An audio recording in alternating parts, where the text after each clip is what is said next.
Hello everyone, and welcome to the Pantheon webinar. I'm Jay Cheatham.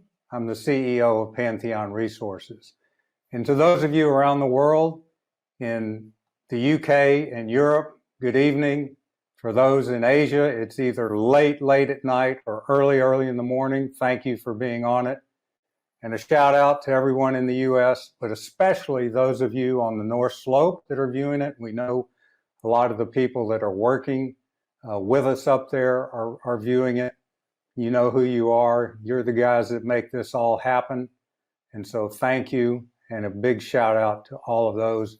And those down in Anchorage that support that effort up on the North Slope, thank you for all the work you do. It's incredible. We'll have over 300 people working on our projects this winter. So presenting today, I'll give us a short introduction. Justin Hondras will be on. He's our Chief Financial Officer. Bob Rosenthal, our Technical Director. And the star of the show is Michael Duncan, our Vice President of Operations and Engineering, coming to you from the comms room, the nerve center at our Talitha site on the North Slope, about 25 miles south of Dead Horse. Couple of shout outs. We've got Roger Young on, and I know Roger Young has a big following. He's not presenting today, but will be available for the Q&A. And a special shout out to a friend of mine who's a photographer who lives on the East Coast and got tired of seeing me not with the proper lighting when I do these webinars. So he sent me this really high-end light that I now am using. So Gordon, thank you for that. And I've got one more prop I want to show. So those of you up on the North Slope, this is the flag that flew over the Nordic Calista last winter. And Michael gave it to me when I was up there this past summer, and we drove up the Dalton Highway, and we hunted and we fished, and when we finished, Michael pulled it out of his truck and we folded it up. And I assure you, it has a place of pride in my office. I'm going to turn off my camera because you don't need to see me as I give you the introduction.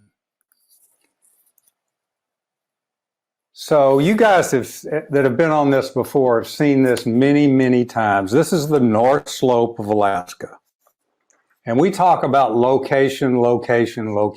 So the location is, almost ideal. It's where the oil is. Prudhoe Bay, largest oil field in North America. Kuparuk, either second or third, depending on how you measure them, is the second or third largest oil field in North America.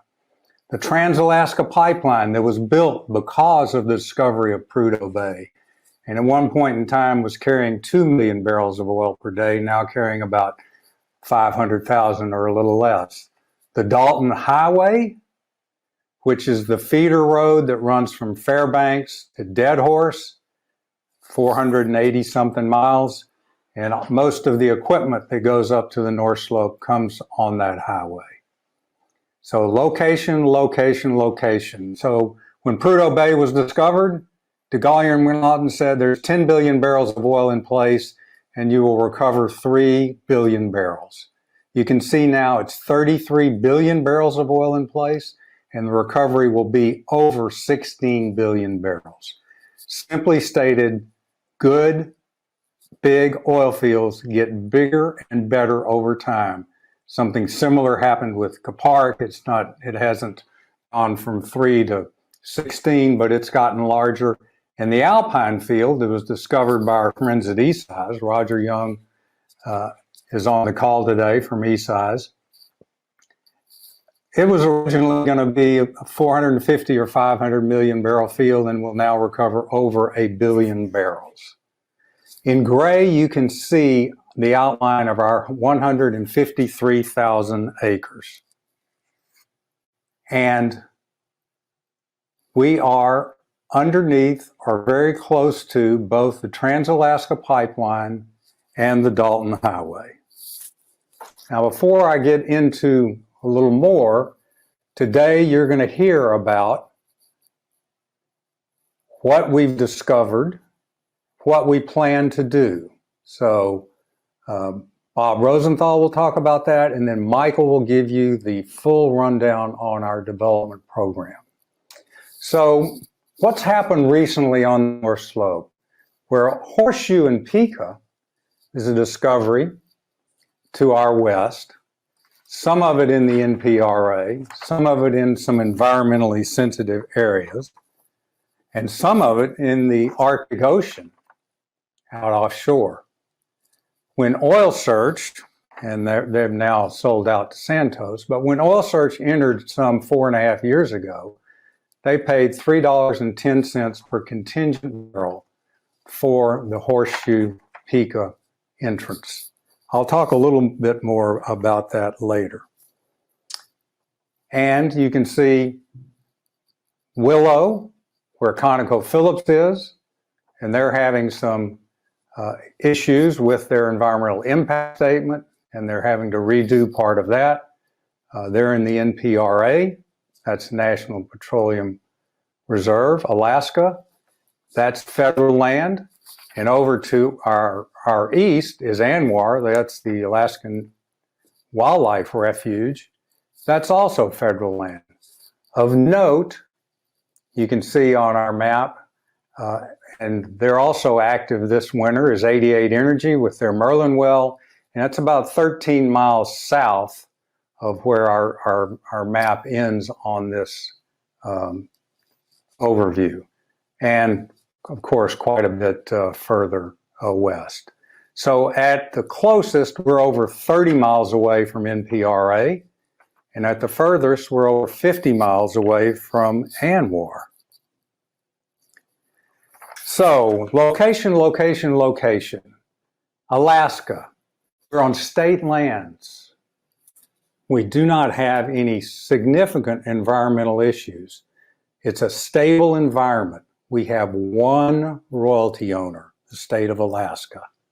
Makes everything so much easier when you get to deal with one royalty owner and one stakeholder.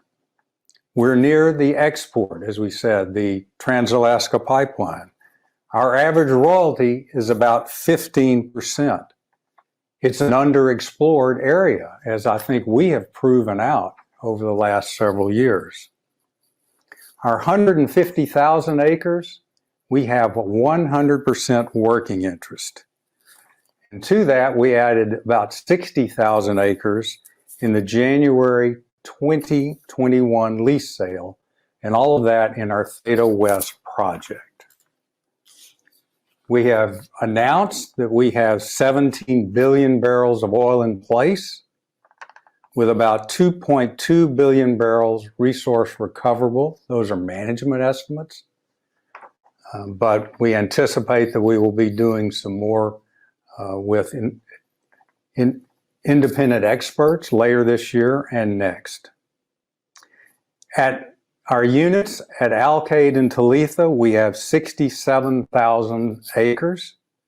We have permanent tenure over those two units, as long as we continue with the work program that we've negotiated with the state of Alaska. And we have done the majority of that work. So we have 67,000 acres there, over 80,000 acres outside of our units, and those have 8- and 9-year tenure. So along the Dalton Highway, where our Alkaid and Talitha units are, we believe that we have about 200 million barrels that is recoverable from drilling pads along the highway. And that means we can do year-round drilling from gravel pads along the Dalton Highway. It reduces our infrastructure costs greatly and allows us to be on stream more readily than potentially others in the area. So we're not saddled with the long distance infrastructure that others would be saddled with. Our market cap today is somewhere around $800 million. And as I mentioned, when Oil Search entered, they paid $3.10 per contingent resource barrel. On an equivalent basis to our contingent resources, we're about 40 cents per contingent resource barrel with our market cap. And we know Oil Search has spent a huge amount of additional funds before they sold. So how do fields grow in size? Well, you get bolt-ons like a park where you have tarn. You could increase your recovery factors. Our recovery factors are in the low teens, about 13% overall. If we just go to a normal recovery factor of, say, 25%, we will have doubled that 2.2 billion barrels to 4.4 billion barrels. So we have huge upside, I believe, in our area without any bolt-on fields.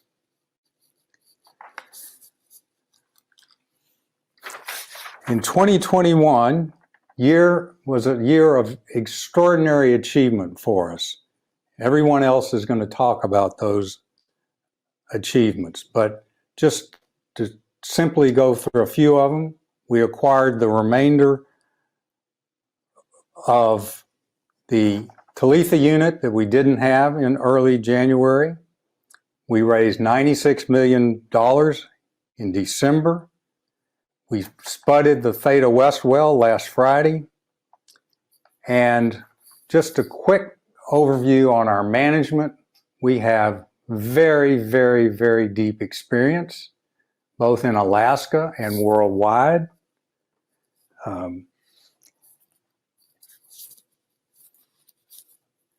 And just to go from kind of looking at what's happening in Alaska to what's happening in the macro environment. So this is a Brent futures price curve, and our ANS sells at close to Brent. And you can see a year ago, we were down around $40 a barrel. And we were in that range when we raised money a year ago. And now we're over $80 a barrel. So, and it's increased over fourfold from its low back in April of 2020.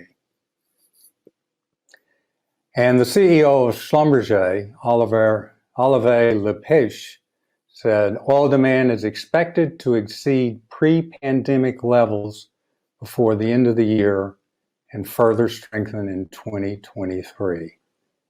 And I agree with that.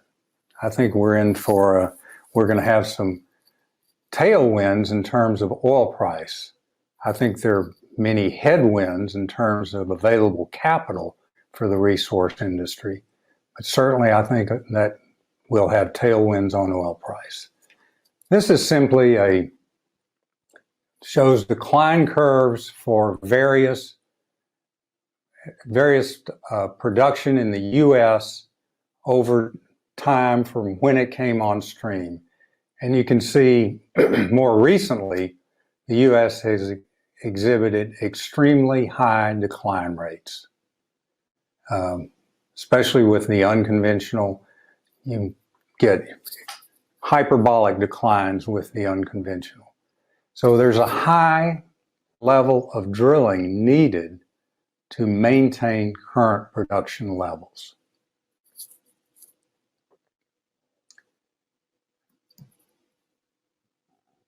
Justin. Well, thanks, Jay. Look, thank you very much for the introduction. It's Justin Hodges here. I'm the FD of Pantheon. Today's webinar is achieving two things. One is a general update of the story for investors, and the second is it's tagging on to what would have been our AGM. We had the formal part this morning, and now this will be combined as part of our presentation. What I'd like to do is talk briefly about the team. Jay touched upon it a second ago. The team's super important because it's not only good assets, but it needs a strong management team to deliver success. And we have got a depth of experience on this team. Philip, our chairman, when Prudhoe Bay, the largest oil field in North America, just north of us, as you saw on the previous slide, that was a BP ARCO joint venture. Philip ran the ARCO part, a huge amount of relevant Alaskan experience. Jay, most of you know already, 40 plus years experience in the market, in the oil and gas industry, ARCO as well as in private equity and a few other bits and pieces. Bob Rosenthal, geologist, you know him as well. He'll be speaking shortly.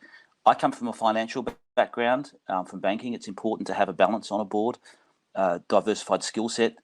Pat Galvin, super important to us. He was previously the Alaskan Commissioner of Revenue, but importantly, he was a former petroleum land manager for the Alaskan Department of Natural Resources, or the DNR, as we like to call it. He was a partner in a law firm, huge amount of experience relevant in Alaska. Jeremy Brest, he's a non-exec director, not known to as many of you, but really important to us. He played a very important role supporting us in the recent convertible bond debt transaction that we did. We've got a gentleman called Mario Traviati. He was the former head of equity for Merrill Lynch in Southeast Asia, again bringing in that market-facing experience to the board. Michael Duncan, who you'll meet later on the call, VP of Operations. He's the main man today. You'll be hearing from him, and I'll let him go on. Ed Duncan and Jerry Nichols, very, very important pillars of our geological and geophysical team. And Eastside's, of course, Roger Young. Roger's a fan favourite amongst our shareholders. You'll hear from him in the Q&A section at the end. I keep reminding shareholders of this. Jay mentioned that he has been credited as being one of the key architects to the discovery of that Alpine field, the third largest field in Alaska. A couple of years ago, probably 2 years ago or a little bit less, his company was a third-party consultant to us, and he forfeited $3 million worth of revenue in exchange for a very small royalty before we drilled that Talitha Well last year. So it shows his belief in the story. Quickly moving on, what I would say to you about this team is that this amount of depth of experience brings a great in-depth knowledge of our asset base. I think we have 3 of the 4 founders of Great Bear Petroleum on that worksheet in front of you as part of our team, and of course the team here at Pantheon have been together for a long time too. That delivers us a deep experience both geologically but also in terms of relationships. And as Jay mentioned earlier on, it's enabled us to be in a position today where we have 100% of each of these assets with potential for 17 billion barrels of oil in place. It's a remarkable achievement, and I think even internally ourselves never envisaged that we'd be in this position today. So we're very, very grateful to be where we are. Just a quickie, it's a slide that I use often when I'm meeting with new people. I recognise a lot will know this already, but it's kind of a 3-point thesis here. Why the Alaska North Slope? I think Jay touched upon that.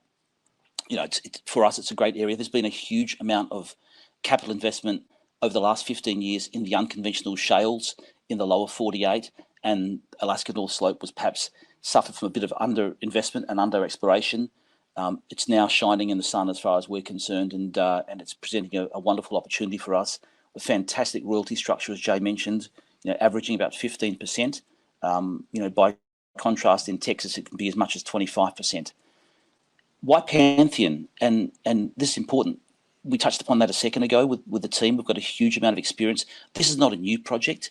There's 12 years and $300 million investment into these assets that we have today, and we're now at the pointy end. We're now about to drill and test these wells that will reveal what the true potential of this asset is. So, it's not. It's very, very important for many investors. It comes across as a news story, but it's not. This was a private company for a long time before Pantheon acquired it a few years ago, and it really has. We really are at that exciting time right now. As mentioned, experienced team. We've discovered 17 billion barrels of resource in place. We're on the doorstep of infrastructure, which is critical in Alaska. Jay touched upon that before. It allows us much more rapid development time horizons. It all moves into higher NPVs. And there's no known environmental or social impediments on our acreage.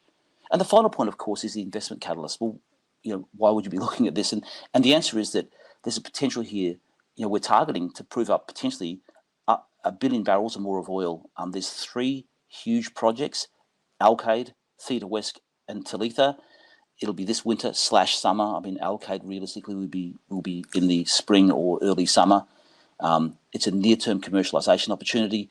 Jay mentioned the metrics. Oil Search paid $3.10. They paid $3.10 in a $45 oil world. We're a bit higher than that, but we're in a much higher much higher regime right now, implying a 40-cent per barrel of oil comparison. Plenty of leverage there, and of course, if we have some success, plenty more to come. Jay touched upon our achievements. I think it's important. We've got $96 million in the bank. That gives us a really important asset, and that is portfolio diversification. We have 3 wells with multiple independent targets. Alkaid was drilled previously. We've flow tested that successfully. We're drilling in what we would call an appraisal/development well shortly. Talitha, it's not a wildcat well. That was drilled last year. We've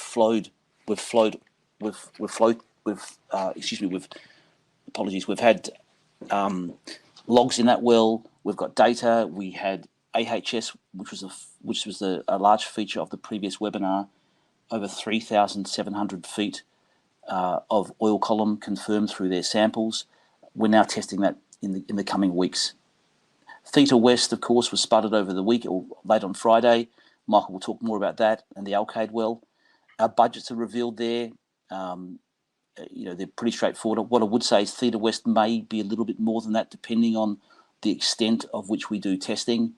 One thing I wanted to make sure, because I think it's a point of a bit of misunderstanding, is that we're drilling vertical wells here, certainly in the first 2, and those wells are designed not to maximise flow rates. They're designed to prove the movability of the oil and to determine the quality of the oil.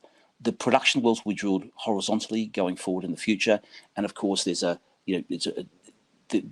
flow rates from those wells will be significantly higher. Our project overview, I mentioned that it's 17 billion barrels of oil in place and 2.2 recoverable. We had a lot of people send in questions saying, give us the detail of this, and this is exactly that. So our Alkaid shallow and our Alkaid deep, about 3.5 billion barrels of oil in place, 480 million barrels of resource. And if you follow the color codes, we've got the color codes throughout the presentation. 2 zones there, 5 independent zones in Talitha. We plugged off the Capark. That was a little bit troublesome for us last year, but pretty soon Michael will be testing the lower basin floor fan, and then go up to 2 zones in the slope fan system, and then the Shelf Margin Deltaic, which was the original primary target of the Talitha Well. 1.4 billion barrels of oil in place, 340 million barrels resource there at Talitha. Theta West, the big kahuna, 12 billion barrels of oil in place, 1.4 billion barrels of resource. And before we got on, we were just, we were chatting a little bit, and Bob was saying, it's 17 miles, this structure, 17 miles. So it's huge. It's really big. So just a little bit on Alkaid, the Alkaid shallow, which is the upper zone that wraps around from the Shelf Margin Deltaic, and the Alkaid deep, and just to show the impact of the oil price. And this is our current conceptual development model. This for the deep, it was developed by Lee Keeling, but in the shallow, we've used something very similar. A year ago, if we had been talking about it at $40 oil, it wouldn't have been that exciting, $175 million of NPV. But look at it today. I didn't check prices this morning, but let's just say they're in between.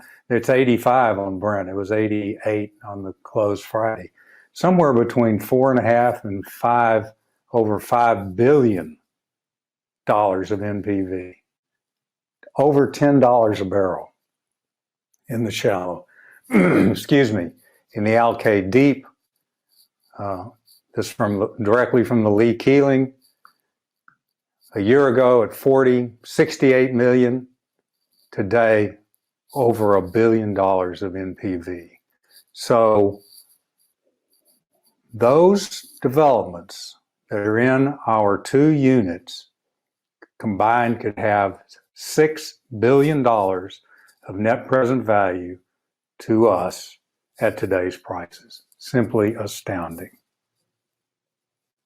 Now, just briefly, what did we learn from the Talitha Well? And you guys that have listened to Roger Young in the past, you've seen this, we've talked about it, but it was such a great well. Michael drilled an incredible well with the help of a lot of people, obviously, and we got incredible data. But this was our pre-drill estimate of that SMD B zone. Once we had the data from the Talitha well and we could tie it in with all of the other wells in the region, this was the new interpretation. Net to Pantheon, 2.6 billion barrels of oil in place, 400 million barrels recoverable, with a good portion of all of that developable from the Dalton Highway. Location, location, location. So here's the log of the Alkaid #1 well. You can see that K10 is the top seal. That's the regional top seal. If you've listened to Ed Duncan in the past, he's talked about that a lot. That's our top seal. And that above that, we took some samples in the Talitha well, no oil, but every sample below that K10 top seal had oil in it in the Talitha well. That's where the over 400 samples that were done by AHS. And you can just see green is good, guys. Green is the oil, just how thick that oil column is in Alkaid. We perforated a very small interval way down there in that Alkaid deep zone, 6 feet, and it flowed slightly over 100 barrel oil per day average. And those are the zones that we would develop from the Dalton Highway.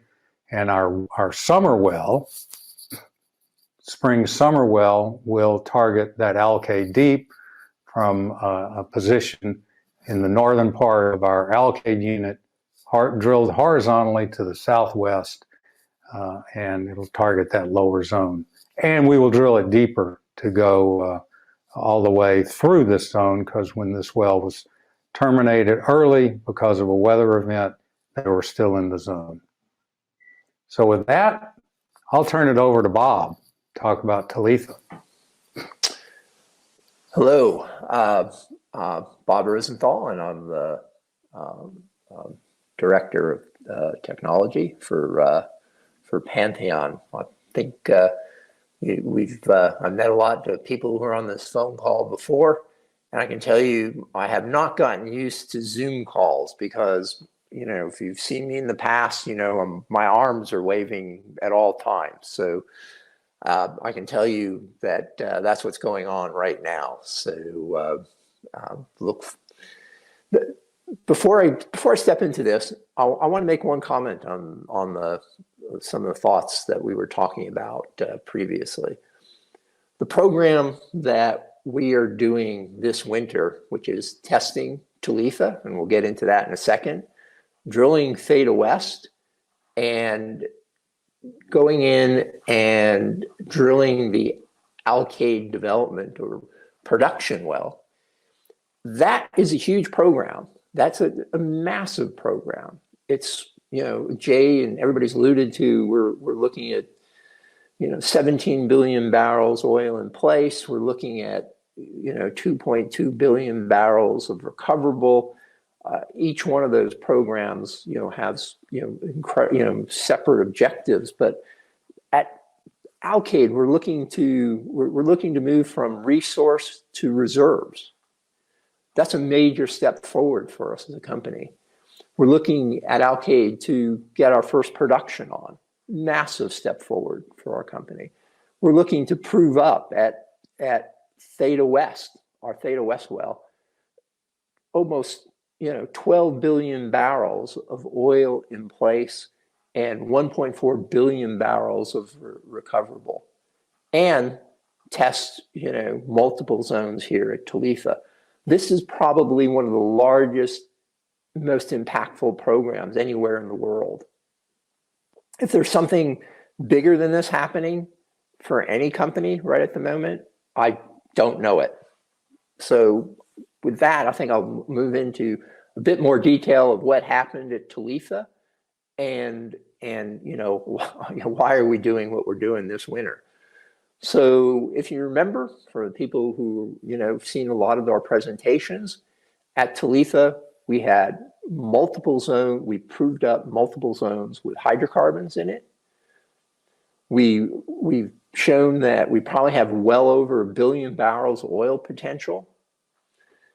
The risk profile on our project, because of the Talitha Well, has been significantly de-risked, and every zone that we predicted that would have oil in it has oil in it, is now behind pipe, and we will be testing multiple zones this winter.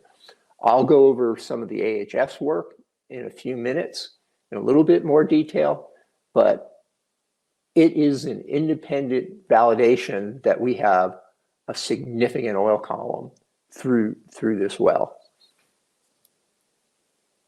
So this is just a picture kind of reminding everybody of the relationship between the Talitha Well and Theta West.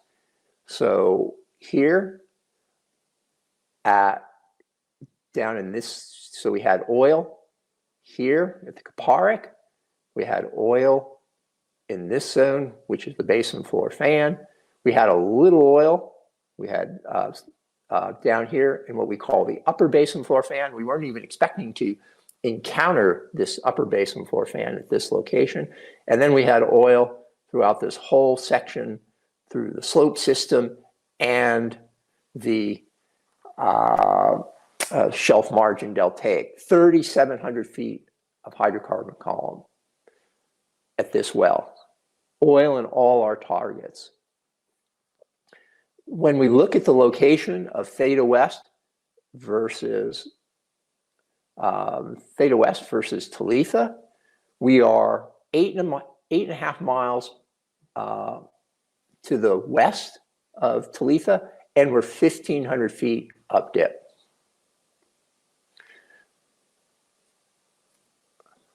So what did we find in Talitha? We had hydrocarbons in the Kaparic zone. We had over 600 feet of reservoir section, or the thickness of the basin floor fan was over 600 feet. We had 50% net to gross in the basin floor fan, all of it oil bearing, all of it light oil. At the slope fan, we had 2 zones in the slope system, both oil bearing with light oil, and in the Shelf Margin Deltaic, we had multiple zones with oil in it. And this zone right here is the B, right there is the B, which we will be testing this winter. Every one of these zones, so from the Shelf Margin Deltaic, basin floor fan, Kaparic, we had mid-30s to low 40 API oil, light oil throughout this whole section. I think this is an important slide. Again, this is work done by AHS, which is out of Baker Hughes. And this was the volatile analysis that we talk about all the time. We had a special kind of little webinar where we discussed it, but it's good to review this because it was independent work done by the AHS team. They went out, they collected samples while we were drilling, sealed samples at the well, and this little area right here are the sealed samples, these little red dashed lines. They were collected every 10 to 20 feet. And below this marker here, which is the K10, we had 416 samples taken, and every single one of them recovered light oil. Every single one of them. And this work was done completely independent of anything we were doing. On here as well, and I'm not going to go through what all these different curves were, but AHS highlighted what they considered the zones which were the most prospective, and each one of them lined up with the zones that we had predicted either pre-drill were going to be hydrocarbon bearing, or we found through later log analysis that also had hydrocarbons. We had several zones in here that were not predicted as pre-drill having hydrocarbons in it, and post-drill we found hydrocarbons. So incredibly significant. 3,700 feet is a huge section of hydrocarbons.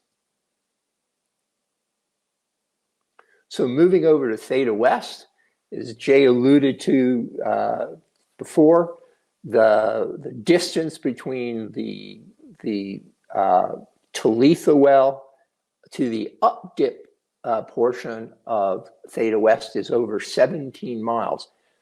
Talitha is was drilled in an extreme down dip location. We discovered oil in this distal Talitha Well and in the Pipeline State Well in the Theta West fan. Our Theta West location is 1,500 feet shallower, and because of that shallower depth of burial, we are going to have a superior reservoir quality. So this is the outline. Let me do this again. So, of course, this is the outline of never mind. I'm going to undo. Sorry, folks. Just point. So here's the outline of where Theta West is. It's about 85,000 acres. In there is 12 billion barrels oil in place and 1.4 billion barrels recovery. And in there, we're only using 11 to 20% recovery factor in that. And the 20% recovery factor is actually in the most shallow part of the Theta West fan, which we call the upper Theta West fan. And this is the work done by the team at eSeis. That is that map there is a seismic attribute map that we use to describe the outline of the lower part of the Theta West fan. And what's incredibly interesting about this is we've got probably 85 to 90% of that on our acreage. And as Jay alluded, in the January lease sale of 2021, after we've spudded the well, we picked up about 60,000 acres of that 85,000 acres. We spudded the well, but we had not got the seismic data. So here is Talitha, and right in there is the Theta West fan, which had over 600 feet. At Theta West proper, right there, we're expecting over 1,300 feet in the lower basin floor fan with better reservoir, all oil bearing, and we're going to intersect right there the upper portion of the Theta West fan, which was oil bearing in the Talitha well. We're not testing it because the sands were very, very thin there, but we expect well over 100 to 200 feet of sand in that upper basin floor fan at Theta West. And I'll turn it over to Michael. Thanks, Bob. Yeah, hello from the Arctic. Glad to be up here as always. Right now, I'm sitting at the Talitha location, about 30 miles south of the Arctic Ocean. And so I wanted to start just giving lay of the land, and there's a bunch of questions that are always asked. The first question that's always asked up here is about the weather. And we right now are in the middle of a big heat wave. It is right now about 10 degrees Fahrenheit or 10 degrees below Celsius. This is a welcome change for us. because over the past month, we've been dealing with about 40 below temperatures, and that's both 40 below Fahrenheit and 40 below Celsius. So turn on my camera real briefly because the next question that's always asked is, what do you wear in that weather? Hello from Mission Control. What we typically do is we look like firemen out here. So these are insulated bibs. These are my Great Bear logo bibs. It's like wearing a muddy quilt.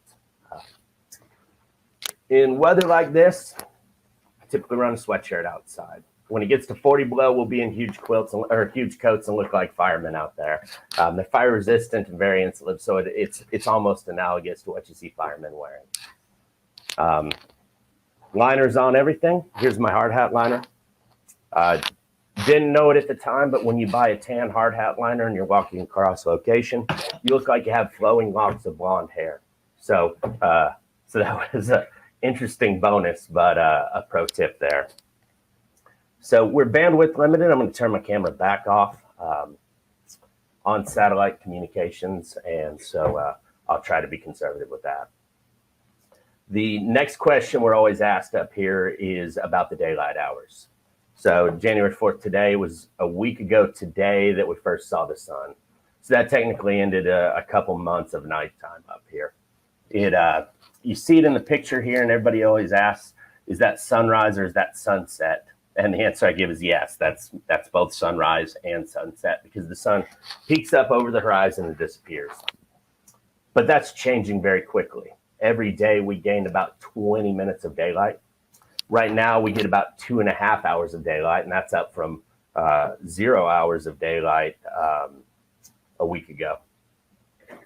At 20 minutes a day of gain, a week from now we'll have 2 more hours of sunlight, and we'll catch up with the rest of the world here in about 6 weeks. So mid-March, of course, is the equinox, and we'll have 12 hours of sunlight on that day. Things will continue to move in a hurry, and before long in April, it'll be sunlight all the time. The pictures you see here are of location this year. We're very excited to have simultaneous operations going. What you see to the left is the Talitha A location. This is the equipment that will be used to test the well over the coming weeks. So on the left-hand side of the picture, you'll see the testing equipment. People call that flowback elsewhere. You see the tanks and the separation equipment. On the right-hand side, you'll see wireline and frac equipment that will be used over the coming weeks for the test. The picture on the right you saw earlier, this is taken a few days ago. This is the Theta West well. And very excited to have the Nordic 3 out there. Again, that rig is becoming very dear to my heart, and so we welcome it out on the Theta West location. To talk briefly about personnel out here, fortunate to be surrounded by some of the best on the planet. Leading the drilling on the Theta West, we have 2 directional drillers with amazing reputation here in Alaska, and also amazing experience. Over 50 years experience between the 2 of them.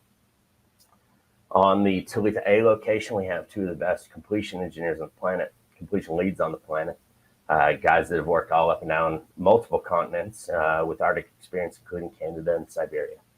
So we're very fortunate to have that team up here.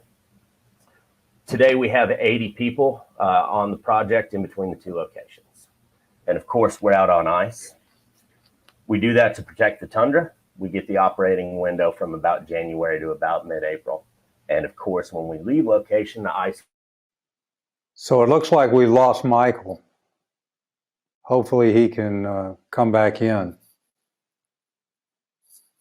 Hello? I assume I'm on. You're on, Jay. Okay. They're having comms problems there. Yeah, right. Okay, so I'll try and fill in for Michael, but I won't be a very good fill-in, I promise you. So here is the plan for the flowback, the stimulation and flowback of the basin floor fan.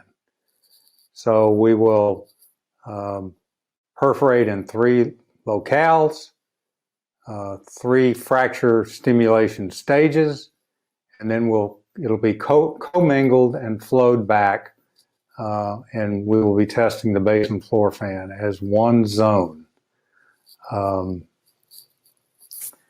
Hopefully, let me just see. No, I was getting a text. I was hoping that was Michael saying he was coming back in, but it wasn't to be. So, you know, this is part of that, you know, that 600-foot section that Bob mentioned, and we will be reporting on this as we go forward, and in due time. So you saw that the flowback gear, the frac gear, and all is out on location. So that work will be going on imminently. We will then move up the hole to the slope fan system, where we will independently perforate and frac and test the 2 zones that Bob mentioned. And these were kind of bonus zones as we were drilling the Talitha well. We had an inkling that they might be there, but they showed up very well on the logs and in the AHS work. So we're going to go in and perforate them and fracture stimulate and commingle that production as well. 2 zones.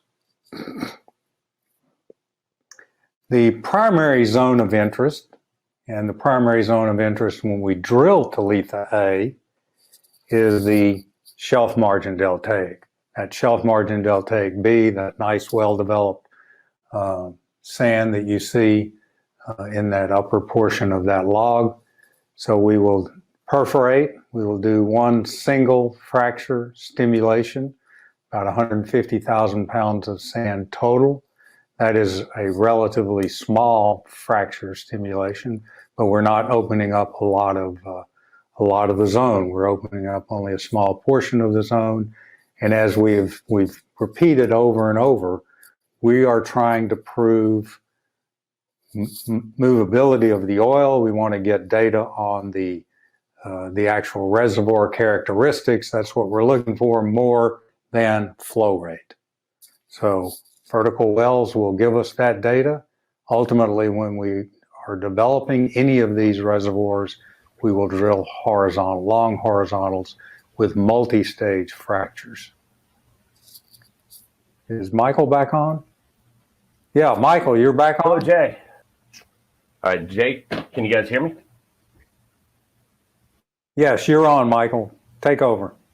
So looking at the basin floor fan here, we intend to communicate with formation through 3 different stimulation stages. This is a 600-foot interval that we're trying to interact with, and most predominantly in the green on the right, showing the pay that we're after. And so what we'll do is we'll begin a fracture stimulation on the bottom zone, indicated by the red triangle. We'll come up from that, we'll set a plug, and we'll move up and repeat the process. And then we'll do that a 3rd time to try to open up 600 feet of reservoir. Once the stimulation's done, we'll drill out all 3 plugs and commingle production of the 3 stages and test this in 1 flow test. We do not intend to test the upper basin floor fan on the Talitha Well because the more appropriate test location is the Theta West. So the next 2 zones we'll be testing are the slope fans shown here. We'll once again perforate and communicate with the reservoirs through fracture stimulation, and the red intervals here indicate where we plan to place such stimulations. The intent of this one isn't necessarily to maximize vertical contact, because we believe that the sand packages will be communicated to appropriately through a fracture. So the intent of this one is to make sure we have good connection to each formation, to make sure we begin to interact with them. We understand how fluid moves in both directions, both through stimulation and through production.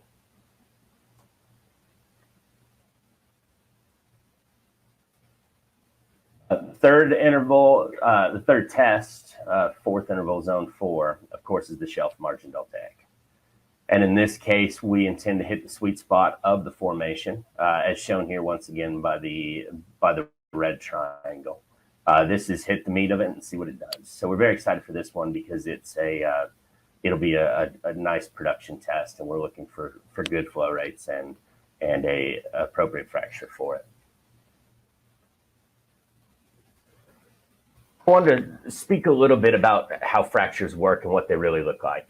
You know, when you say you're breaking rock, it's easy to envision a pane of glass breaking where things bust. When you're, you know, 1.5 to 2 miles below ground, rock is surprisingly squishy, and so it doesn't break in the sense that is easy to envision. What happens more so is it splits. It like a tear, we call it a bi-wing fracture because it reaches out in both directions. You establish a fracture, a dominant fracture, a split that reaches out. And so they look like wings going to both sides, and they are vertical and they're thin. So on the left-hand side here, what you see is the result of a Schlumberger frac model that we are, for stimulation, we're putting on the basin floor fan. And as shown in this, we expect about 200 feet of vertical conductivity from the frac. We think it'll reach out. As this split grows, we believe it'll grow 200 feet from top to bottom. Each wing, we believe, will reach out about 200 feet. And so that fracture, that split, that wing that opens up, ends up about 200 feet from top to bottom. And this one will be about 200 feet in distance and about 1/4 inch thick.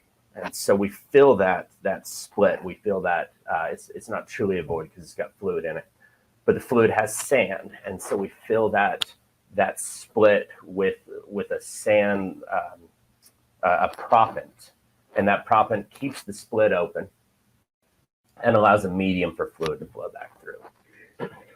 So the picture on the right is to depict how that will be applied to this well. In the basin floor fan with 600 feet of pay to contact, we'll pump 3 of these to make sure we have good connection from the top to the bottom. As we move uphole, the sand reservoirs are thinner, and so we'll split a frac, or we'll pump a smaller amount in each one because we don't expect the vertical height growth. So we need less stimulation in the sand loads there. In the Shelf Margin Deltaic, we have 100 feet of nice pay that we're targeting. And so we expected one fracture to be able to contact the reservoir to the extent from top to bottom. And we're looking forward to a good design, a good stimulation on that one. And as I said before, that's a wonderful flow test opportunity. With the question of how we're going to treat this also comes the question of what are the expectations? What are we looking to accomplish? What are we going to use as a benchmark for success? So looking at the basin floor fan, as Bob discussed, we're very excited about the Theta West drill because it's much more up dip and we expect better reservoir quality. So in this location on the Talitha Well, when we look to interact with the basin floor fan, the benchmark we're looking for is high quality movable oil. We expect an API range between 35 and 42 API oil. We've produced that from the Alkaid well and expect it to be beautiful, light, sweet crude. The viscosity of it is probably going to be less than water, and so it's a very thin oil, which makes for amazing mobility. So right now in the basin floor fan, the goal is really, does the oil move and how good is it? A similar benchmark for success will be used in the slope system. You know, these reservoirs will be the first we've interacted with them. We expect oil quality to be the same. It's the same source and reasonably similar depth. So a nice light, sweet crude is anticipated. But in the case of the slope system, we're going to learn a lot about the reservoirs we interact with it. So once again, we'll use movable oil as the benchmark, but we look to learn a lot about these sands as we complete them. Furthest up hole, and the last to be stimulated and tested in this well, is the Shelf Margin Deltaic. This one we have some analogs to go with. On a poroperm regime, it's similar to the Alkaid #1, which we have tested in the past. As such, we're looking for flow rate in this well. If we stimulate this properly and and the operation side goes as planned, we're looking for a flow rate between 50 and 80 barrels of oil a day of IP from this vertical completion and this single stage stimulation. So very much looking forward to the flow rate on that zone. If there's one point that I'd like to get across today, this is it. We come out here on the tundra in the winter. We have to do this on ice to protect the tundra. And we get a small season. You know, we have 3 months before we have to be completely out of here. In those 3 months, we drill a vertical well to evaluate the rock, and we have time to stimulate it and flow test it. But in this vertical well, we have room for 1 fracture stimulation, the Shelf Margin Deltaic. And we're hoping for a flow rate from that single stage stimulation of 50 to 80 barrels of oil per day. But in a development scenario, we'll be developing from gravel pads that won't melt out from under us, and we'll have time and availability to do the well that we would appropriately place for the formation. In this case, we plan 10,000 foot or approximately 2-mile horizontals. That's very commonplace in Alaska. A 2-mile horizontal is not viewed as a long lateral here. It's viewed as a very reasonable lateral, and they're placed all the time. But in that 10,000 foot of a development horizontal, there's room for 30 to 40 of these completion stages. And so that's the real excitement I have for this project, the real excitement of the upside of the futures. In the Talitha A, we pump 1 stimulation to 1 stage, and we're looking for 50 to 80 barrels of oil a day from that. But then in development, we're going to multiply that by 30 or 40, and we're going to look for amazing reservoir contact. And so the scalability of this is very, very exciting. When we look at our development model, we're using very conservative numbers, but we're expecting 1,350 barrels of oil a day from this 2-mile horizontal. And that gives the amazingly robust economics that Jay spoke to earlier. So the scalability of this project is really what I want to convey today. We're out here on ice. We've got limited time. We've got a vertical well and 1 stimulation. But for development, the upside of this is truly extraordinary. There's not just scalability in the Talitha of going from vertical to horizontal, going from 1 frac stage to 40. There's also an amazing aerial extent.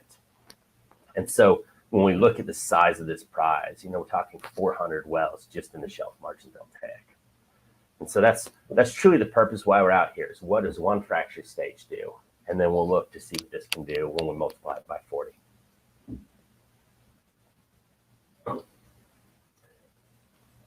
This is spoken of a little earlier, but when we look at it, you know, what would be considered a step out well, we're going 10.5 miles over to really get into a nice section of the basin floor fan.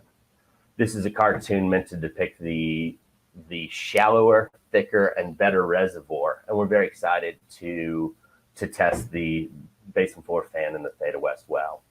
Here I show more fracs. I show 4 fracture stimulations. Once we've got a proper log and we can do our full design, we'll know what that real number is. But the concept of its up dip, it's thicker, and it's better reservoir is very exciting. All the concepts that we learn on the Talitha will be applied to the Theta West well.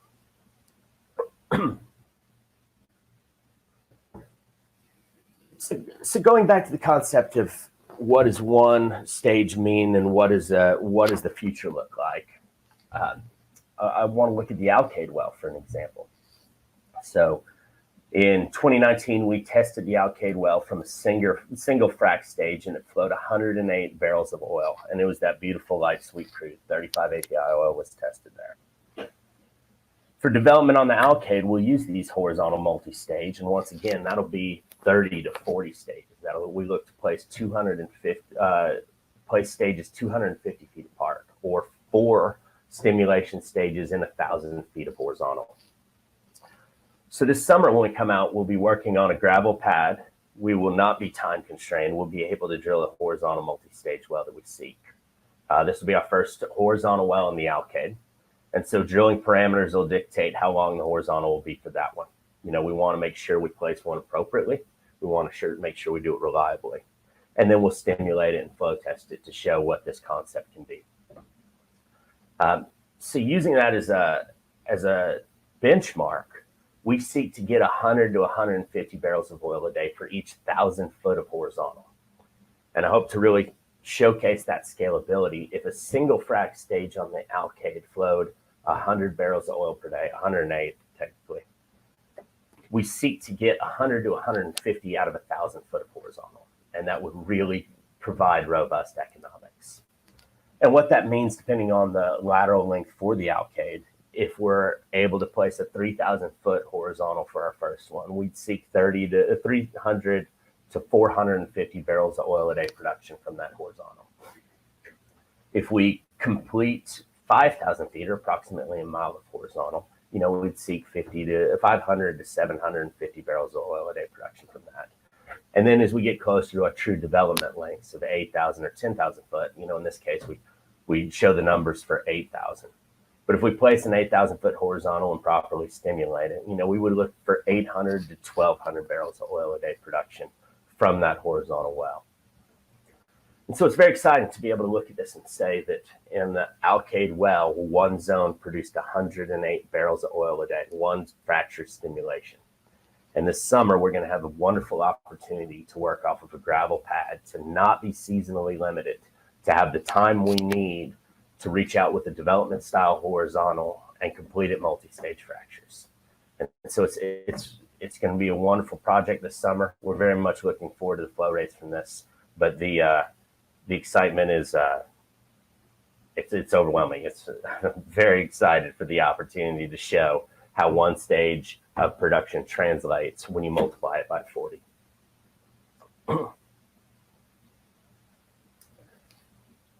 When we look at development, there's another opportunity we seek to advance here in Alaska. We look to take what's currently happening in Alaska and move it one step further. It's a unique situation here because we have oil takeaway capacity, but we have no natural gas takeaway capacity in Alaska. So what is done right now in development is the natural gas is brought to surface with the oil, and it's used for power generation. And there's always been excess gas through this cycle here on the North Slope in the order of trillions of cubic feet.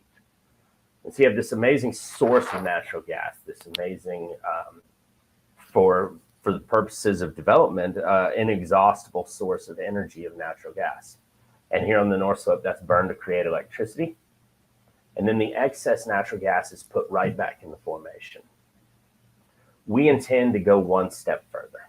We intend to duplicate the common methods of the North Slope, where natural gas is brought to surface, it's used for power generation, and then we can run a lot of our facilities on electricity.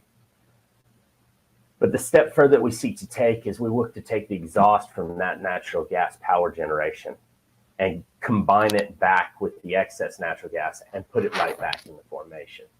It's just one step further, but it's an elegant solution towards carbon capture, towards carbon mitigation. The material, the hydrocarbons that come out of the ground will be used for power generation, but the carbon will be put right back in formation. And so it's really exciting to go one step further to look at the future development and apply this concept. And we're able to do it because of the opportunities in Alaska, because of the unique situation of abundant energy and no natural gas takeaway. And because we're starting today with a new facility. So whereas others would have to retrofit these capabilities, we're starting from design one. And so this is the concept we seek to prove up in development. We're very excited for the potential of an emissions-free energy source for our operations. So with that, I will pass it back. Thank you, Michael. So now we'll go into the Q&A. So Justin, I think you're kind of leading the Q&A. Cool, thank you, Jay. Look, while we're on the topic of thank yous, there's a very important guest I'd need to thank, and that's Mr. Darkon, who, again, has excelled himself in producing what seems to be 3,000 questions elegantly curated. So I've tried to group these into relevant topic, sort of into a couple of groups, key risks, farm out discussions, exit strategy, independent valuation, some specific questions on the individual wells, the question of whether we would contemplate a foreign listing, perhaps in the US, and also upside potential. They're the kind of key categories. what I might do is launch straight into it without further ado, and kick off with the sort of general discussion, I guess, on what we see as being the biggest risks to our program going forward, and indeed to the company going forward. Bob, you're probably the man to be answering this one initially. Well, I think if we look at it from the technical side, again, what we're trying to prove is reservoir deliverability. I think Michael has elegantly showed how we can scale up and take all the information, but I think that's our critical risk is, how do these reservoirs perform? And of course, in terms of commerciality, it's, I think Jay showed a wonderful slide of, how that's affected by oil price as well. So we're looking, I think we've proven everything we can, and it's now reservoir performance, and then applying the technology for getting the oil in the ground and showing we can do that in a commercial way. And Bob, just on that point, we do have a large amount of retail investors who don't have the specialist oil and gas knowledge that perhaps things that we may take for granted. There is a real fixation on the absolute flow rate numbers from our testing, certainly from the investor's point of view. Michael did a great job of just explaining that a few moments ago in terms of, can you just give a bit more color on that, the concept here of getting data from a vertical well test and modeling into that what it might mean into a horizontal well? Sure. I mean, I think, again, Michael showed that really well. What we're trying to do, remember, we opened up a 6-foot zone at Alkaid with 100 feet of, about 100 barrels a day of production. We then moved to the next step of taking all that data, and that's just not taking the flow rate. What Michael also alluded to is we're getting information when we're injecting into the well about the reservoir quality, the effective permeabilities and things like that. We can take that data and then model how a horizontal well would perform. So we're collecting that data, in real time, let's say at Talitha when we're testing there, and we can then use that data to go to Theta West and test Theta West, update our model for how we tested Theta West, get our results, and then go in and model the next step, which is how will a horizontal well performs. But to move from resource to reserve, you do have to show that you can put on your horizontal well and how that well will perform. So you actually have to show it, which is what we're doing this spring, summer at Alkaid. We're in a unique position to do that. We keep going over this. We're in a unique position to do that.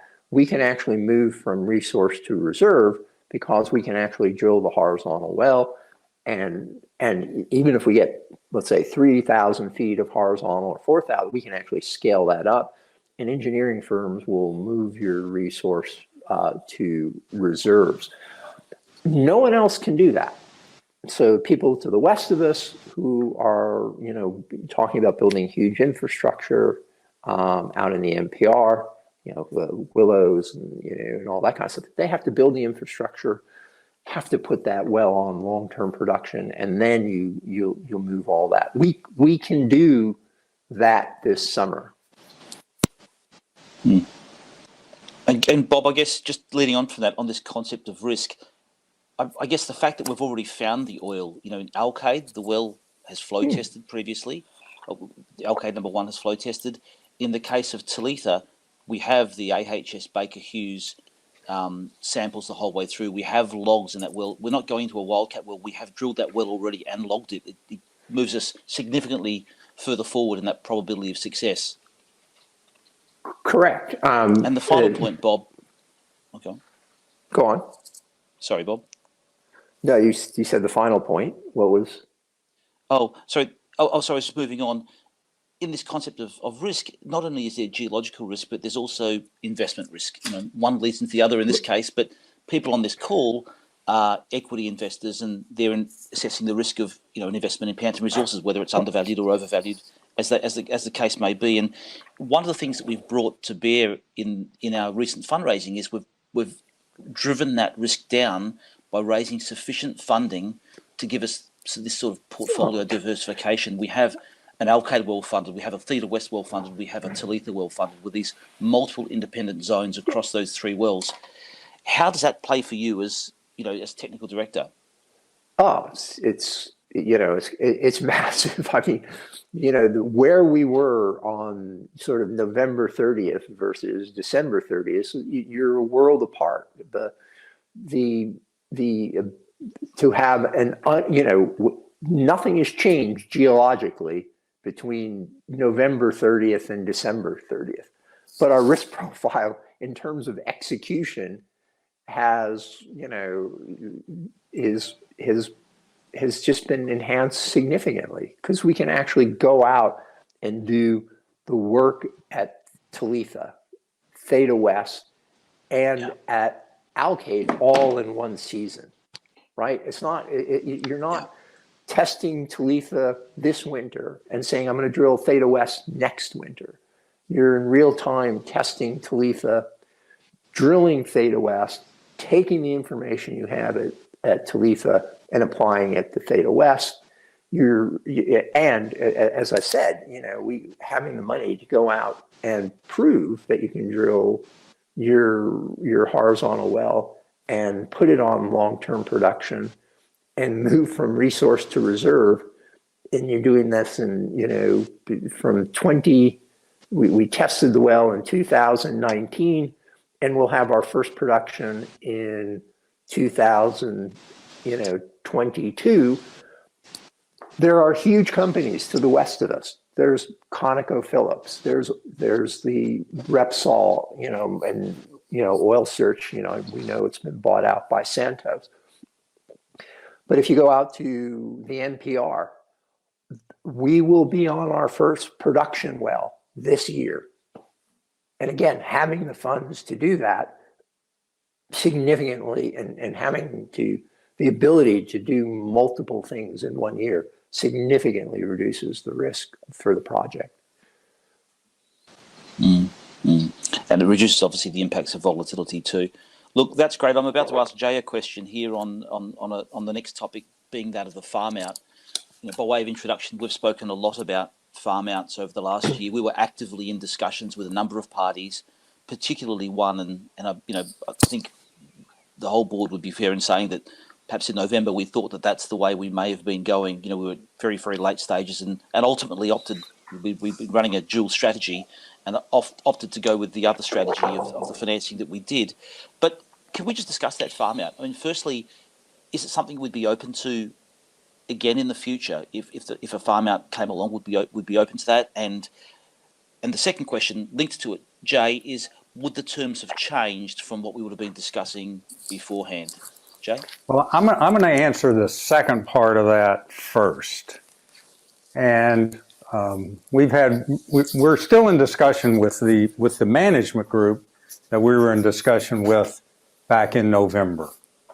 And just recently we've had continuing discussions and, firmly believe had we wanted to, we could have signed a heads of terms with the terms similar to the ones we had been discussing in November before the financing people changed the terms right at the end. So yes, we are still considering a farm out. Those terms are on the table, but we have chosen to see what we have. We're all very confident of what we have, and obviously with success, farm out terms for us would improve.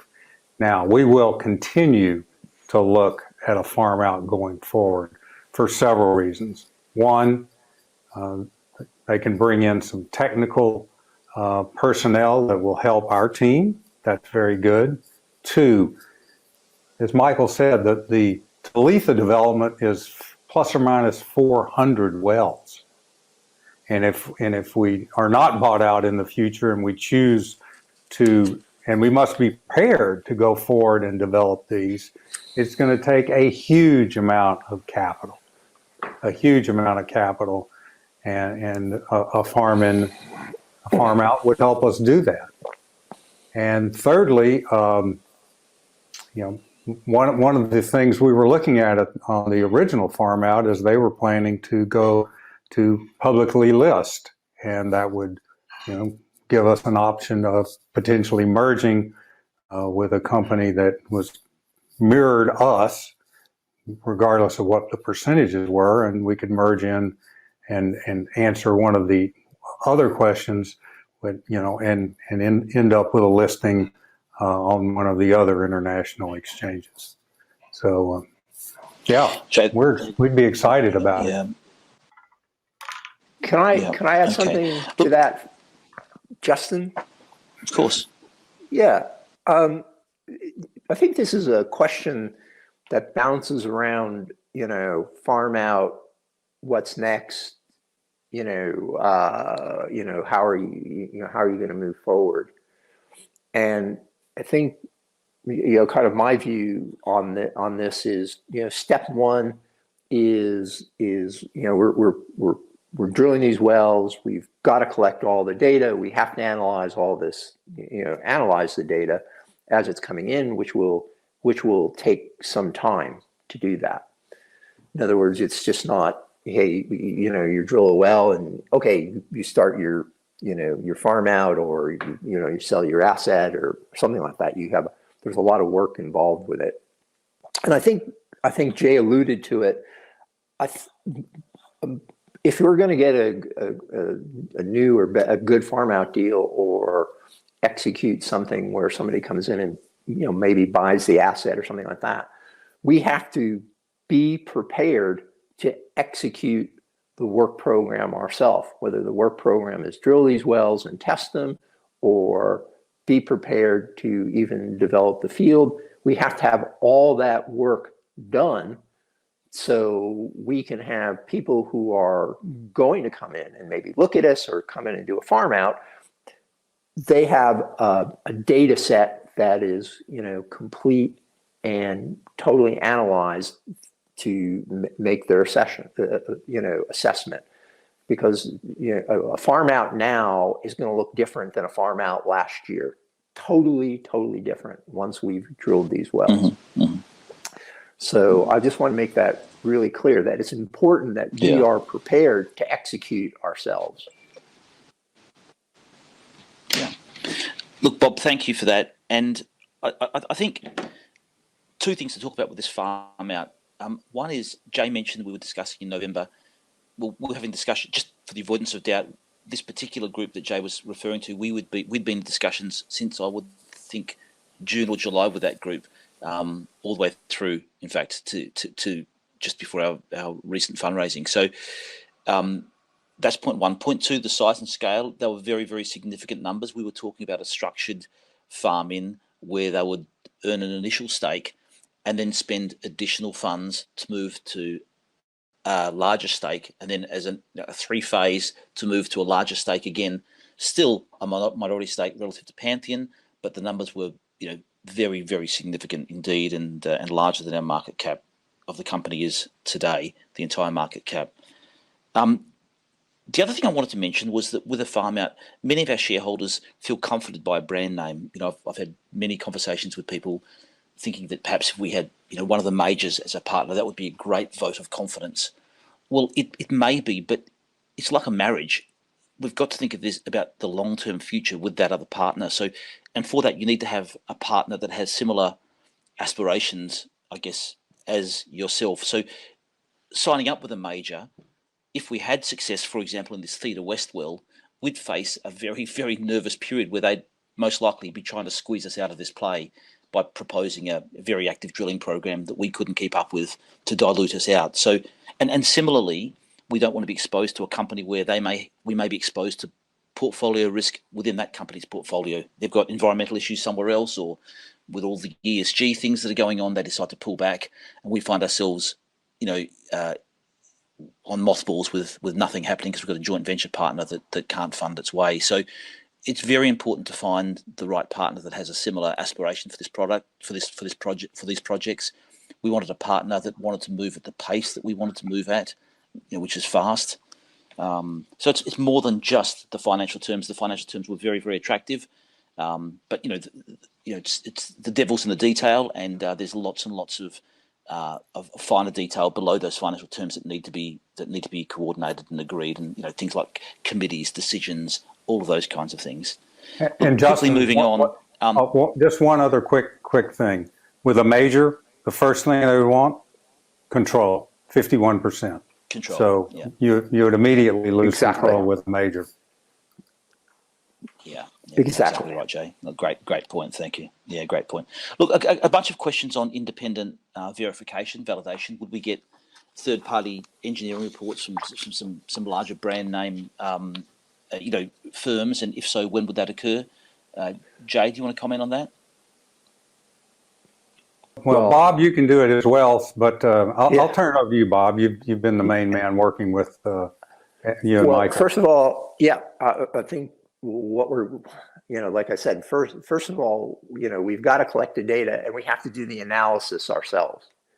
You don't walk in for an independent expert report where you haven't done the work yourself. So, we've got to collect that data and do that work, which, first pass done probably this summer. Alkaid. The Alkaid, obviously, we're going to be testing. It's going to be a long-term production test.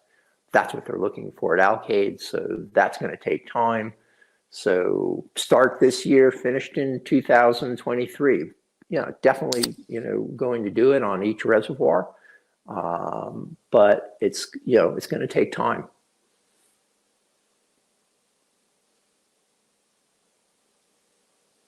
Thank you, Bob. Look, a question for our special guest Roger in the background, if he's still there. Roger has featured in our previous webinars, and to any of those listeners who haven't dialed into any of those, I'd thoroughly recommend it. They are quite detailed, but they're very, very important to getting a grip on the fundamental story here. Roger, the founder of eSize, and of course a key architect in the discovery of this alpine field, the third largest field in Alaska.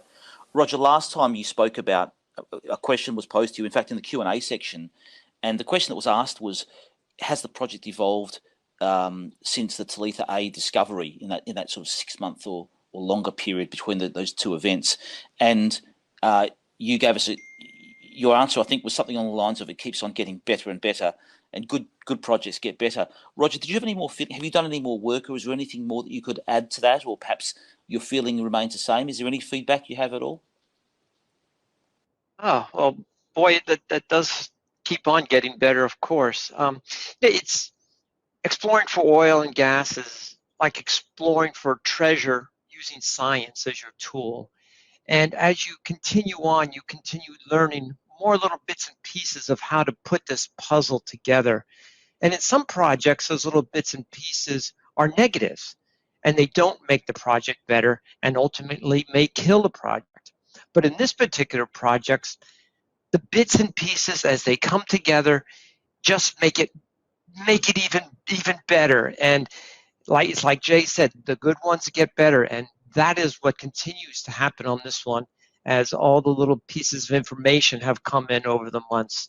So the trend is still continuing that way, and it's it keeps me up at night because it's just so exciting. Roger, thanks for the feedback as always. Bob, a quick specific question moving on to the projects.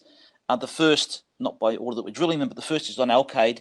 Obviously very important to us in an $87 oil world.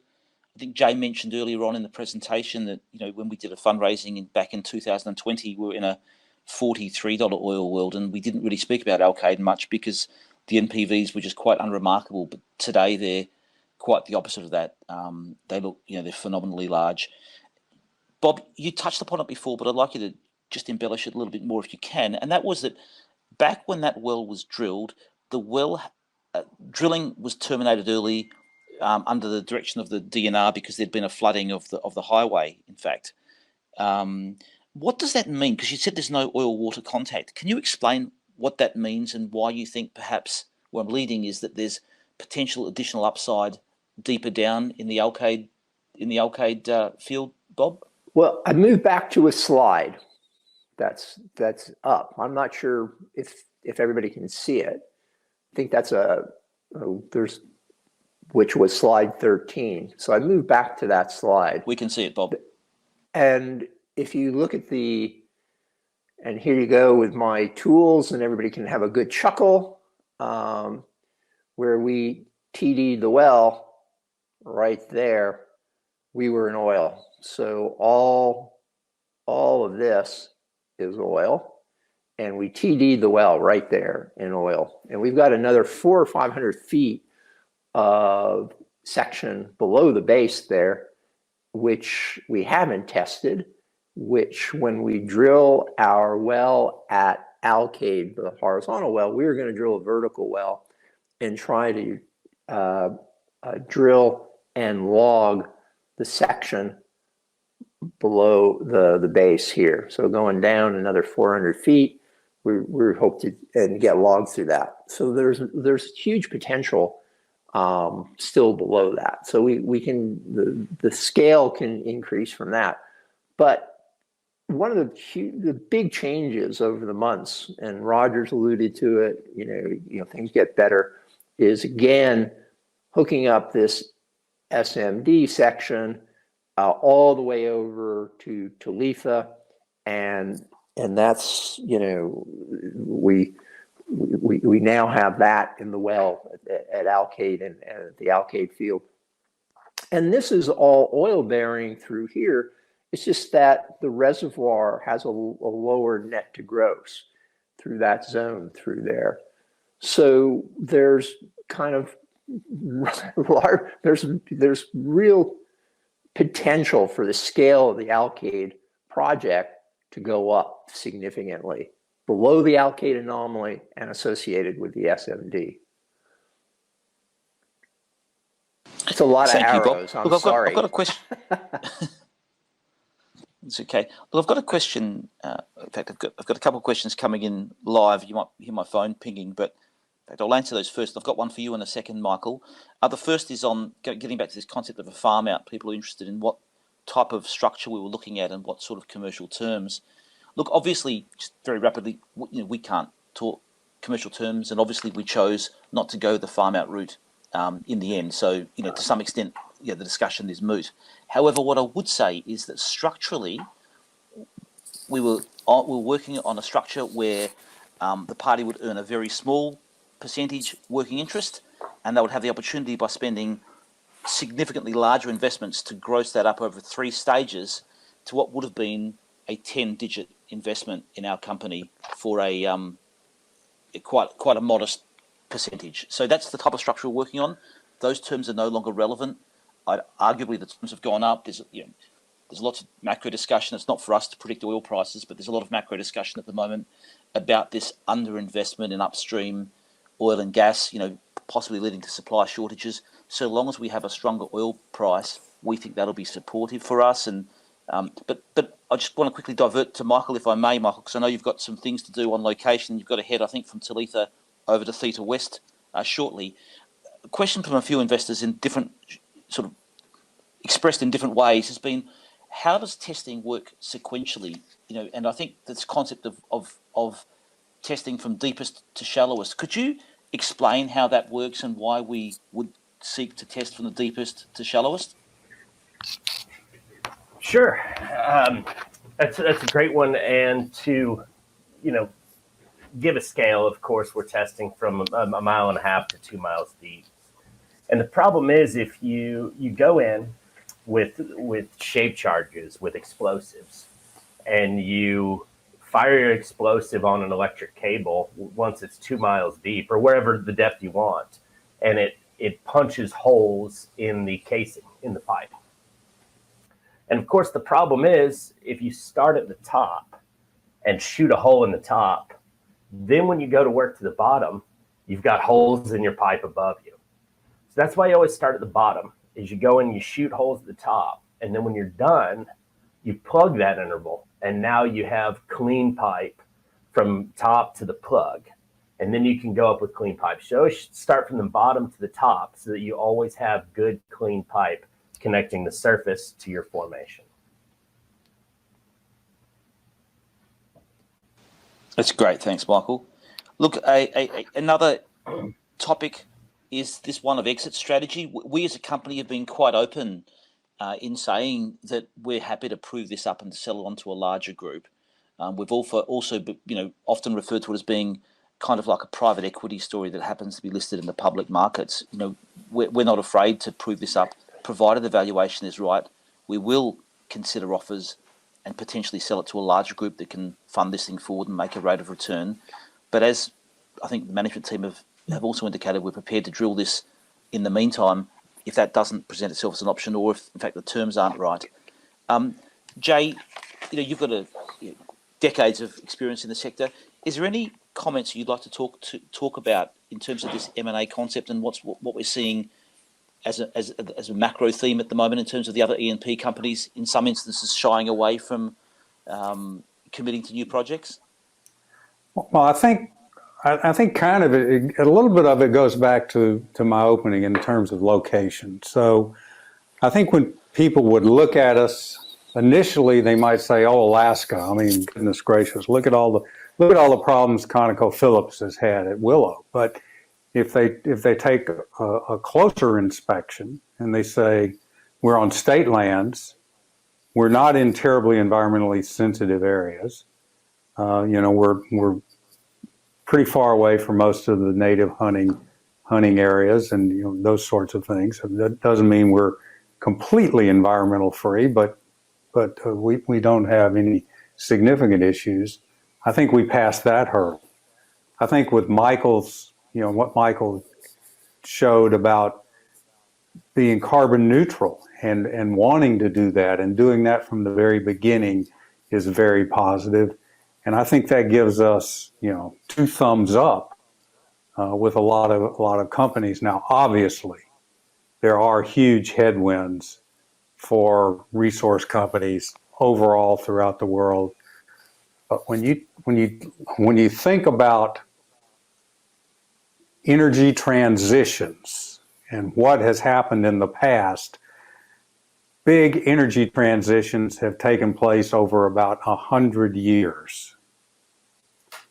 And those happened because there was a more efficient way of providing energy. Now people are asking us to go to a hugely less efficient way of providing energy, from the most efficient source we know of today, which is crude oil, to ones that are much less efficient, wind and solar photovoltaics, and do that over a few tens of years. That would be very difficult, and I think those are going to give us tailwinds in terms of crude oil price. So I think we are going to look, assuming success, the way we think we have success, give us a huge tailwind for that. But as Bob said, we have to be ready to develop them on our own. We've got to be prepared to do that if someone doesn't offer, a price that we think is reasonable. Well, Jay, that segues beautifully into the next. Oh, sorry. Go on. So I was going to just say, look, I've been involved on both sides of buying, properties and selling them, and the best way, the only way that happens in terms of somebody coming in and buying is you have to show you can execute. You just have to have that. You have to have the data. You have to have it all together if you want to get a proper evaluation, which means you have to show you can execute and develop this. So to me, that's always the bottom line. Okay. Look, just Bob, just hang there, and Jay, this segues into a really important point, and that is, if we enjoy even moderate success this winter, what does drilling look like in 2023? How do we fund it? How active will we be? Those kinds of things. Because as you mentioned, we want to keep moving ahead at pace.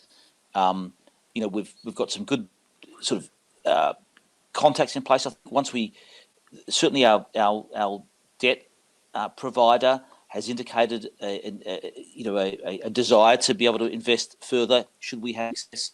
I think it'll open up the equity markets further for us. Coming into production will open up a much larger community of institutional support.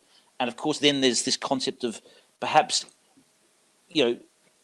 considering a listing in the US market. So just, I guess to begin with, if we can just, it's a few things to digest there, but what does drilling look like next year, Bob? Well, I think some success. First of all, we don't plan to not be drilling next year. So our plan is to be drilling next winter. Of course, drilling a Theta West well, appraisal well, drilling, another Alkaid well, and possibly drilling a long-term production test in the Shelf Margin Deltaics. So another busy season. At the same time, if we have success at Alkaid, we want to put together a development plan for Alkaid. So, again, very active. And Bob, I'm not sure we actually answered the question before. We may have bounced off topic, but an expert's report. So if we enjoyed moderate success this season and we finish our internal work, engage an expert report, would that help process of either funding, bringing in farm-in partners, but all working towards this common goal of more active drilling? I think, farm-in partners, that's an excellent question. If you're talking to medium-sized company to large-scale companies, and I've been involved with both, and obviously very small companies, we took independent expert reports and put them on the shelf and never looked at them. We did our own evaluation, which was why it was important to have your own, the person who was selling have their own work done, because that's what you come in and assess, and you actually come in and do your own evaluation. For small people, for funds or something like that, the independent experts report is obviously going to be hugely important. So, but again, we have to have that work, have our own work done, and that independent experts report can't be in our hands until 2023. Sorry, was there a part 2 to that, Justin? Hello? Sorry, was there a part 2 to that question? I don't know. Have we lost Justin? Justin, oh, there you are, coming back on. No, sorry. Yeah, operator error, Jay. I apologise. I happen to be on mute. But look, there is a part 2, and that comes down to this question of funding. And just before I pass over, Bob, one of the questions linked to that is, would we consider a US listing and access pools of capital over there? And the answer is yes, we would.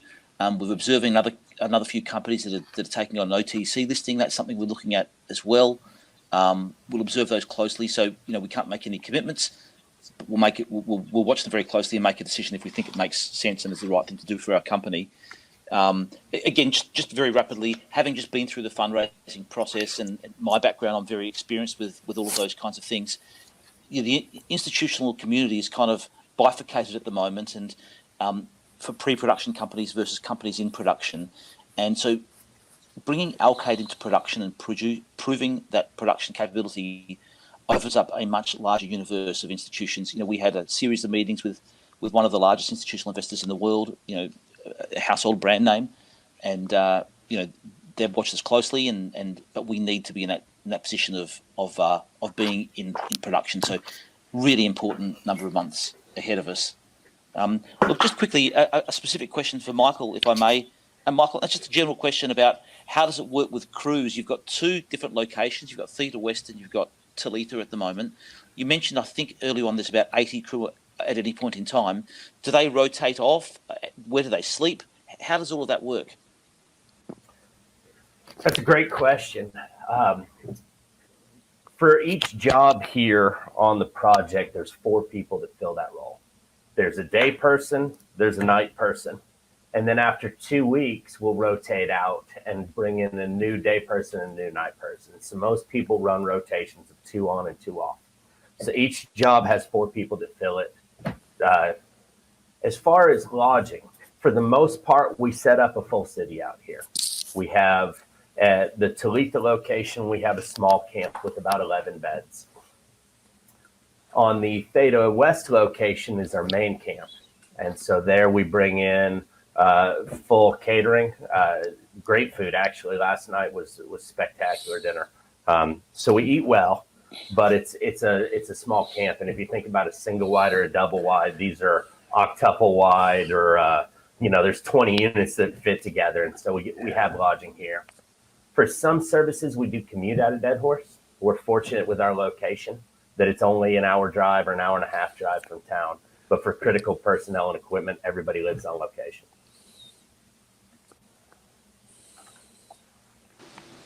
Oh, that's great. Thanks, Michael. No, thank you very much for that. Look, we're getting towards the end of the questions. A couple of specific ones, if I may. There's a question that's come up on the Kaparic. Jay, you touched upon it. We had some issues or some challenges in the Kaparic last time. Do you want to touch upon? Well, actually, I think I can hear you on there, Bob. On thinking of the Kaparic at the moment, why are we not doing the Kaparic testing in Talitha, and why have we decided to make it the focus of a future well? Well, I think it's. Oh, go ahead. Jake, go ahead, Bob. No. What I was going to say is, we know we had problems in the Kaparic. We know there was, we think we understand, what they are. To try to address them in this well bore, would be, very difficult. We've got, as Michael has shown, we've got, 4 other zones to test this winter, and to try to address it in this well would be, we would have to drop 1 or 2 of the other zones in terms of testing. And it's just, it's a decision, I think it was a very simple decision that we just plug this zone and get up and test these other zones and focus on the Kaparic in another well. Jay, Bob, you mentioned to me actually a really valid point, which I think, which certainly resonated with me, and that was that the Talitha was located with the Shelf Margin Deltaic, the SMD, as being the primary target. Because we test from deepest to shallowest, and SMD is the shallowest, it's the most important horizon will be the last horizon that we test. And a week lost faffing around deeper down is a week lost on that, it's cannibalized out of that testing regime. So that's obviously, very, very important. Totally, and again, it is it's always difficult when you have a problem in a well to sort it out in the well bore and go back and sort it out in the well bore. It takes time. It can be done, but it takes time to do it. We've got 2 billion barrels of oil sitting above us to be tested.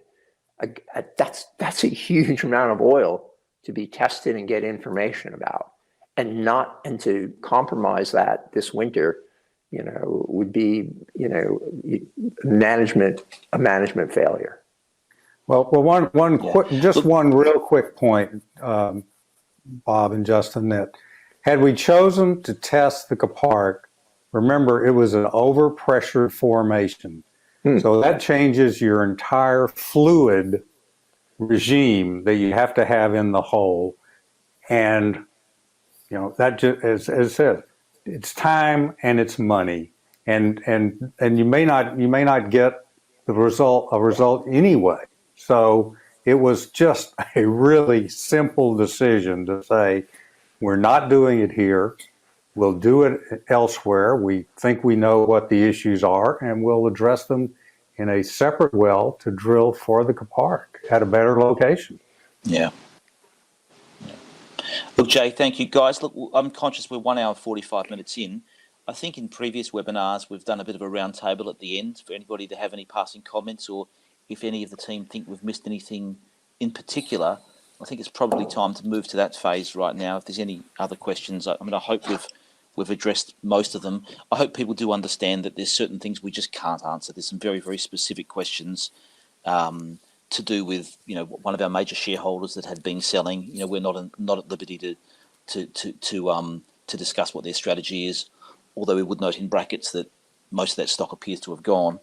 But also some questions specifically on testing data. We'd be looking for precise flow rates, recovery factors, and those kinds of things. I think we've given some good shape on that. Jay, did you have actually? Why don't I finish off with you, Jay, as the MD? Bob, before I pass on to Michael, and I think I'll bring on Roger as well. Did you have any comments, Bob, that you wanted to reflect upon to the team, to the audience before we go? It's the talk, which is this is a massive program. What we're trying to achieve this winter and into the summer is huge. We're a tiny company with 100% of these projects. We're looking at world-class resource and reserve potential, and because we have 100%, all our options are still open to us. So it's where we were in November of 30th, and today it's just it's a different world, totally different world. Yeah, thanks, Bob. I think I'll kick over to Michael now, and I know Michael's got to head off and do something on location. So, Michael, did you have any final comments that you wanted to pass on to the audience before we release you for your duties? Oh, just gratitude. It's good to be a part of this on both sides. Good to be in this audience with this crowd, but also this is really a wonderful opportunity, and the personnel on location are top notch. We're really out here with some of the best operators on the planet, some of the best leaders, some of the best workers. And so a real thanks to everybody that's making this come together. And what it's a wonderful privilege to be up here with such great people on such a cool project.